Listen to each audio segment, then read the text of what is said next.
Nah, yang dibakar ini adalah barang-barang sampah infeksius yang sifatnya yang sifatnya disposable gitu ya.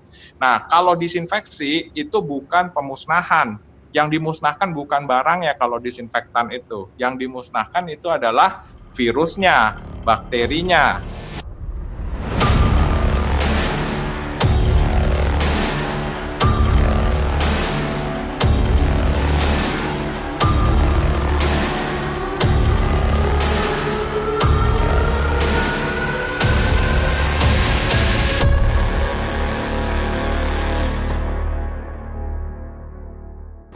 Meningkatnya angka kasus COVID-19 di Indonesia berbanding lurus dengan hasil timbulan sampah medis yang dihasilkan.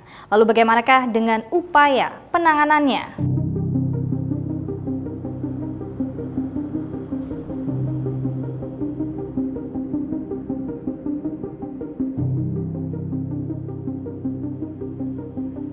Ya, itu per hari per bed. Jadi artinya gini, kan kita itu punya beberapa literatur dan juga memang ada pernah melihat atau meneliti juga bahwa timbulan sampah rumah sakit, sampah medis rumah sakit per hari ya, itu dibagi dengan jumlah bed yang ada di rumah sakit itu.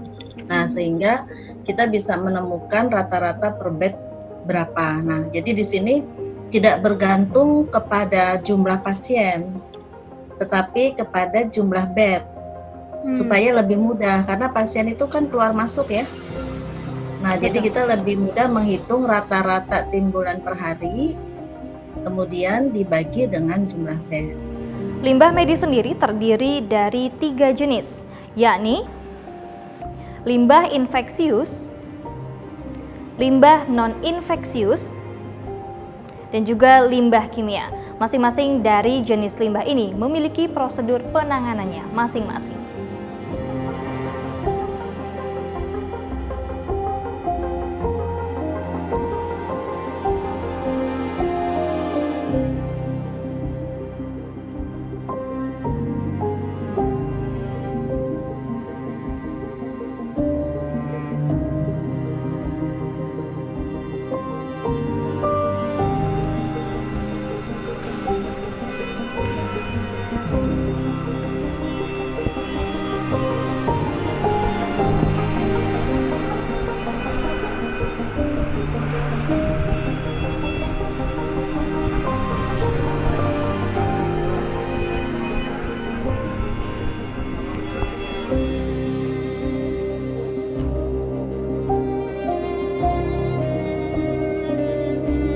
Ya, artinya kan kalau dari yang sekarang ini pengolahan itu yang pertama pengelola limbah besar yang pihak ketiga ini banyak.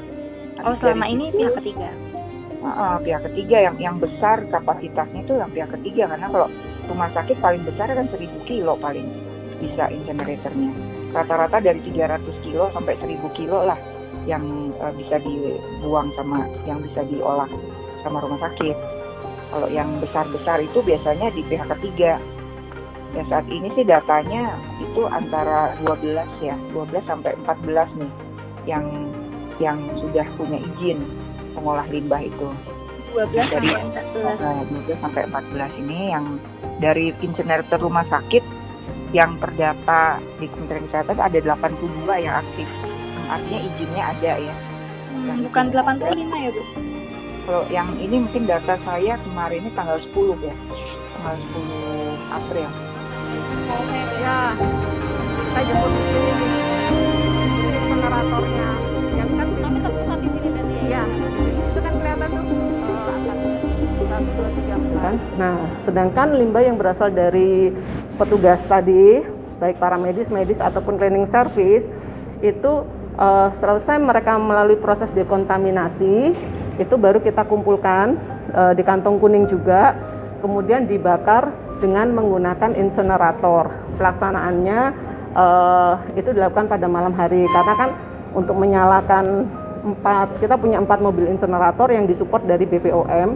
Nah, itu mobile insenerator itu kapasitasnya satu mobil kurang lebih sekitar 5 kilo gitu, tapi 5 kilo dan 1 jam.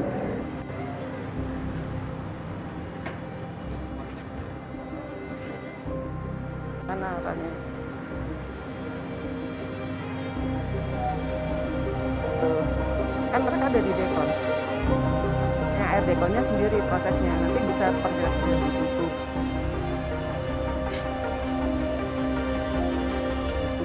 Sebenarnya bukannya kita gara-gara ada COVID ini kemudian kita melakukan standar pengolahan limbah yang khusus COVID, bukan. Tetapi sebelum COVID pun sebenarnya limbah infeksius itu sudah harus diperlakukan sebagaimana mestinya di sebuah fasilitas pelayanan kesehatan.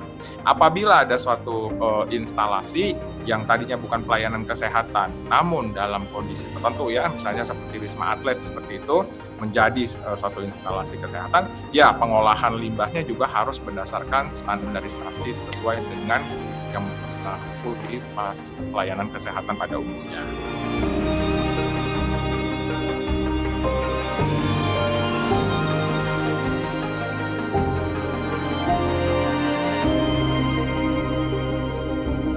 Jika problema limbah medis ini tidak mendapatkan perhatian khusus, bukan tidak mungkin jika masalah ini akan menimbulkan dampak yang lain, yakni penyebaran kasus COVID-19 yang jauh lebih masif. Kan kalau dari peraturan yang sekarang itu Mbak di Permen 56 itu kan 2 kali 24 jam ya maksimal.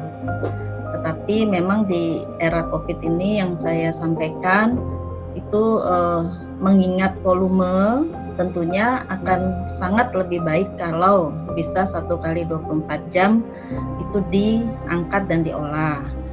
Nah, dampaknya kalau itu tidak diangkat ataupun tidak diolah, tentunya pertama, kalau disinfektannya kurang terlalu baik atau mungkin ada saja human error di dalam pengemasan dari limbah medis itu sendiri, tentunya kan bisa menyebabkan dampak penularan ya. Nah itu juga itu yang perlu diantisipasi.